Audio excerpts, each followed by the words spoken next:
Hening Paradigma, atlet cabang olahraga paramotor Aceh di PON 21 berhasil meraih 2 medali emas.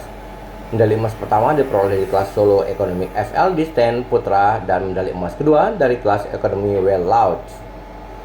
Untuk meraih medali emas, Hening harus menyisikan 43 atlet dari 17 provinsi yang ikut cabang olahraga dirgantara tersebut pada hari Sabtu 31 Agustus 2024. Tidak tanggung-tanggung, Hening Paradigma meraih skor sempurna yaitu 1000. Menurut Hening Paradigma, kemenangan ini merupakan berkah dari Allah Subhanahu wa Ta'ala dan keberhasilan ini menjadi motivasi bagi dirinya untuk berprestasi di dunia paramotor setelah sebelumnya dirinya mengaku banyak berprestasi di dunia para layang.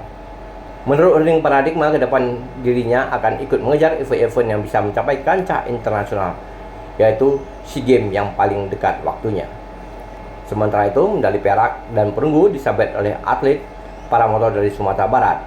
Medali perak diraih Muhammad Abil dengan skor 691 dan Frans Febri Hendrianto medali perunggu dengan skor 669. Pertandingan cabang olahraga paramotor ini berlangsung di venue Bandara Melku Saleh, Aceh Utara.